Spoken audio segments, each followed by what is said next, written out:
మేడ్చల్ మల్కాజ్గిరి జిల్లా గట్కేసర్లో ఉద్రిక్తత నెలకొంది. పల్లా రాజేశ్వర్ రెడ్డి కాలేజీ ముందు స్థానికులు ఆందోళనకు దిగారు. చెరువు కబ్జా చేశారంటూ నిరసన తెలిపారు. అయితే స్థానికులపై పల్లా అనుచరులు దౌర్జన్యం చేశారు. దాడికి యత్నం కేసు కోర్టు పరిధిలో ఉన్నప్పుడు కాలేజీ ముందు ధర్నా ఎలా చేస్తారంటూ వాగ్వాదానికి దిగారు. స్థానికులకు పల్లా అనుచరులకు మధ్య వాగ్వాదం తోపులాట జరిగింది. అయితే పోచారం పిఎస్లో ఇరు వర్గాలు ఫిర్యాదు చేశాయి.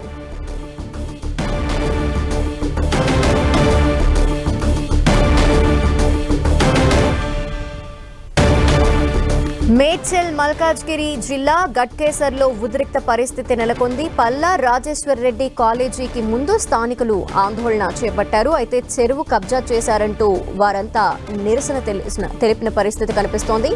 స్థానికులపై పల్లా అనుచరులు దౌర్జన్యం చేయడంతో పాటు దాడికి కూడా యత్నించినట్టు తెలుస్తోంది.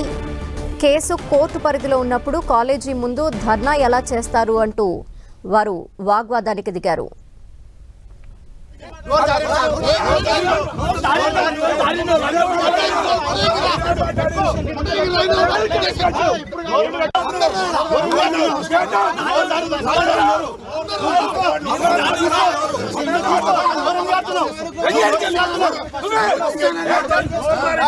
పల్లా రాజేశ్వర్ రెడ్డి కాలేజీ ముందు స్థానికుల ఆందోళనకు సంబంధించి డీటెయిల్స్ మా ప్రతినిధి కిరణ్ అందిస్తారు. కిరణ్, లక్ష్మి, ఇటు మల్లారెడ్డి కాలేజ్ ఎదుట స్థానికులంతా కూడా అటు కబ్జాకు సంబంధించి నాడం చెరుకు సంబంధించి కబ్జాకు సంబంధించి కూడా మీడియా సమావేశం ఏర్పాటు చేస్తున్న నేపథ్యంలో కూడా ఇటు పల్లారాజరెడ్డి కాలేజీకి సంబంధించిన కొంతమంది సిబ్బంది అక్కడికి వచ్చి స్థానికులతో వాగ్వాదానికి దిగే ప్రయత్నం చేశారు. ఒక రకంగా చూసుకుంటే పెనుగులాట చోటు తీసుకున్నట్టుగా మనం చెప్పాలి. ఇప్పటికే ఇటు ఎమ్మెల్యే పల్లా రాజేశ్వరరెడ్డికి సంబంధించిన అనురాగ్ కాలేజీకి సంబంధించి కూడా నాడం చెరువు బఫర్ జోన్ కు సంబంధించి కూడా నిర్మాణాలు చేపట్టినట్టు ఆ స్థానిక ఏఈ కూడా ఇటు పోలీస్ స్టేషన్ లో ఫిర్యాదు చేసిన నేపథ్యంలో ఆయన హైకోర్టుకి వెళ్లి దీనికి సంబంధించి కూడా కొంత హైకోర్టులో వివాదం కొనసాగుతున్న నేపథ్యంలో దీనికి సంబంధించి స్థానికులంతా కూడా నాడెం చెరువును సంబంధించి పరిరక్షించాలంటూ కూడా గత కొద్ది రోజులుగా డిమాండ్ చేసి ఇప్పటికీ హైడ్రా ఇటు ప్రభుత్వ ఆస్తులతో పాటు చెరువులకు సంబంధించి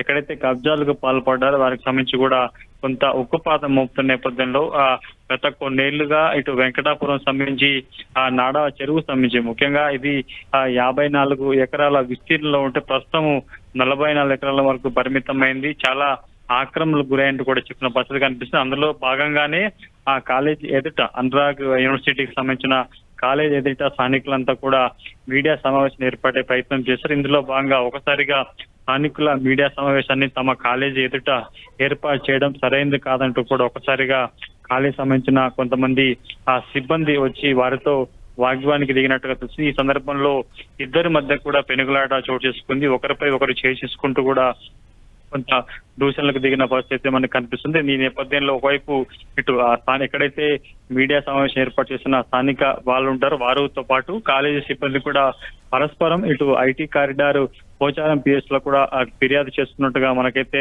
సమాచారం ఉంది. ఇప్పటికే ఇటు పల్లారాజరెడ్డి సంబంధించిన అనురాగ్ యూనివర్సిటీ సంబంధించి కూడా కొంత బఫర్ జోన్ లో అక్రమ నిర్మాణం చేపట్టినట్టు కూడా ఫిర్యాదు అందిన నేపథ్యానికి సంబంధించి ఇప్పటికే తాను ఎక్కడ ఎలాంటి అక్రమాలు కట్టడాలకు సంబంధించి చేయలేదంటూ కూడా కోర్టుకు వెళ్ళడం, అందుకు సంబంధించి కూడా ఇప్పటికి కొంత కోర్టులో దీనికి సంబంధించి అంశం ఉన్న నేపథ్యంలో తాజాగా స్థానికులు ఆ కాలేజీ ఎదుట మీడియా సమావేశం కొంత ఈ రచ్చకు దారితీసినట్టుగా మనం చెప్పొచ్చు. ప్రస్తుతానికైతే ఇరు పక్షాలు కూడా స్థానిక పిఎస్ లో ఫిర్యాదు చేసుకున్నట్టుగా తెలుస్తుంది. ధనలక్ష్మి. కిరణ్, అయితే స్థానికుల వాదనేంటి? కబ్జా చేశారు, ఈ నేపథ్యంలో ఇది కూల్చివేసేయాలి, ఆ రకంగా ఏమైనా మీడియా సమావేశం ఏర్పాటు చేయాలని ప్లాన్ చేశారా, లేదంటే ఏంటి వాళ్ళ వాదన? గడిచిన కొద్ది రోజులుగా ఇటు నాడెం చెరువు పరిసర ప్రాంతాలకు సంబంధించి కూడా పెద్ద సంఖ్యలో అక్రమాలు వెలిచాయి. గతంలో కూడా ఇటు ఏదైతే బఫర్ జోన్ లో కొంత మట్టిని ఏర్పాటు చేసుకుని కొంతమంది అక్రమార్కులు బ్యాంకులో లోన్లు కూడా పొందారంటూ కూడా గత కొన్నేళ్లుగా స్థానికులు ఆరోపిస్తున్నారు. అందులో భాగంగా ప్రైవేట్ యూనివర్సిటీకి సంబంధించిన వారు కూడా ఇందులో భాగస్వామ్యం ఉంది. వీటితో పాటు కొంతమంది చెరువుకి కూతవేటు దూరంలో కూడా ఎలాంటి అనుమతులు లేకుండా కూడా G+1 పర్మిషన్ తీసుకుని బహుళంతులు నిర్మిస్తున్నారు. దీంతో తరచు కూడా అంటే గతంలో 54 ఎకరాలకు పైగా ఉన్న చెరువు ప్రస్తుతం 44 ఎకరాలకు చేరుకుంది. ఆ తర్వాత ఎవరు గుట్టు చప్పుడు కాకుండా మట్టి పోసుకుంటూ తడందుకు చెరువుని కొంత తొలిచేసే ప్రయత్నం చేస్తున్నారు కాబట్టి తమ విన్నపాన్ని వెల్లడించేందుకు ఆ మీడియా సమావేశం ఏర్పాటు చేసినట్టుగా తెలుసు. అందులో భాగంగా ఆ నాడం చెరువు సంబంధించి ఎక్కడైతే వివాదం కొనసాగుతుందో ఆ సంబంధించి కూడా మీడియాకి పూర్తి వివరాలు వెల్లడించే ప్రయత్నం కూడా స్థానికులు చేసేందుకు అక్కడ సమావేశం ఏర్పాటు చేయడంతో ఈ వివాదం చోటు చేసుకున్నట్టుగా మనకైతే సమాచారం ఉంది. ప్రస్తుతానికైతే పరస్పరం కూడా ఇద్దరు స్థానిక పిఎస్ లో ఫిర్యాదు చేసుకున్నట్టుగా మనకైతే సమాచారం ఉంది. ఈ అంశానికి సంబంధించి ఇప్పటికే కోర్టు కూడా పూర్తిగా అక్కడ నారాయణ చెరువు చుట్టుపక్కల ప్రాంతాలకు సంబంధించి ఎవరికి పట్టాలని ఉంది, ఎంత బఫర్ జోన్ లో ఉంది, ఏం జరిగిందని కూడా పూర్తిగా వివరాలు సేకరించిన తర్వాత కూడా చర్యలు తీసుకోవాలంటూ చెప్పిన నేపథ్యంలో తాజాగా స్థానికులు అక్కడ మీడియా సమావేశం ఏర్పాటు చేయడం, ఆ స్థానిక యూనివర్సిటీకి సంబంధించిన నిర్వాహకులు బహాబాగ్ దిగడంతో కూడా కొంత చర్చనీయాంశంగా మారినట్టుగా మనం చెప్పాల్సి ఉంటుంది. Okay, thank you Kiran.